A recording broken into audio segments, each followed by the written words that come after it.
Bonsoir Olivier. Bonsoir. Le débat sur la motion de censure a eu lieu. Pour Jean-François Copé, il s'agissait de montrer qu'il pouvait être le leader politique de l'opposition. Efficace, a-t-il réussi ? Oui, on peut dire oui, même si ça n'est pas un grand orateur, il lisait ses notes, donc il a encore des progrès à effectuer, mais il a prononcé un discours en forme de rouleau compresseur, sans grandes envolées, mais reposant sur des points concrets.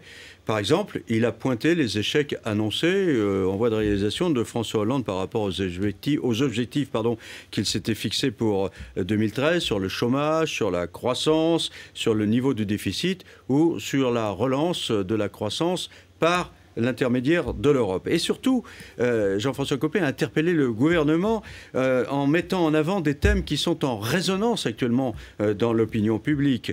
Par exemple, sur la charge fiscale, ou la surcharge fiscale même.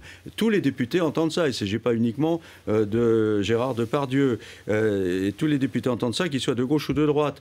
Sur le pouvoir d'achat, par exemple, les députés entendent dire « Pourquoi vous nous avez refiscalisé les heures supplémentaires ? Ça nous fait beaucoup d'euros en moins à la fin du mois. » Ou bien encore sur les contradictions entre les ministres. Alors, voilà, il était habile. Jean-Marc Ayrault lui a répliqué, mais lui a-t-il répliqué avec la force nécessaire, notamment pour remonter la pente dans les sondages? Sur la forme, pas du tout. Alors, autant on peut dire de Jean-François Copé que ça n'est pas un orateur exceptionnel, autant on peut dire de Jean-Marc Ayrault que pour ce qui concerne l'art oratoire, il se situe à des années-lumière de cette possibilité. Bon, et c'est embêtant parce que la forme, dans ces circonstances, elle a de l'importance.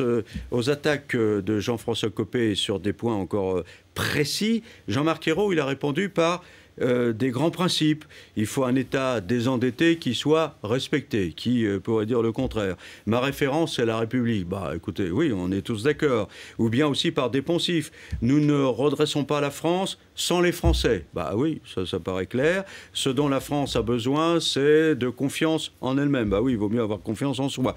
Et dans le fond, ce qui est regrettable, c'est que le grand projet dont il nous a dit que la France avait besoin, c'est-à-dire celle d'une France réconciliée. C'est son projet. C'est un beau projet, mais il n'a occupé que quelques minutes dans son discours, illustré d'ailleurs par le résultat obtenu entre les partenaires sociaux sur l'accord concernant l'emploi. Franchement, Olivier, est-ce que finalement c'est bien important tout ça? Est-ce que les Français accordent de l'importance à cette motion de censure? Parce qu'on savait que le scénario était écrit d'avance, elle a été rejetée, on vient de l'apprendre là il y a une demi-heure. Oui, mais l'utilité de ce genre d'exercice, c'est la confrontation politique, et c'est pour ça qu'on est en manque ce soir, parce que cette confrontation, elle n'a pas vraiment eu lieu. Alors, bon, pour décharger un peu Jean-Marc Ayrault, il faut reconnaître que c'est toujours plus facile de se montrer ferme et prêt à attaquer quand on se trouve dans l'opposition que lorsque on est au pouvoir. Mais enfin, aujourd'hui, il y a une ligne politique qui a été défendue très clairement par Jean-François Copé, c'est celle du social-libéralisme. Après, on trouve ça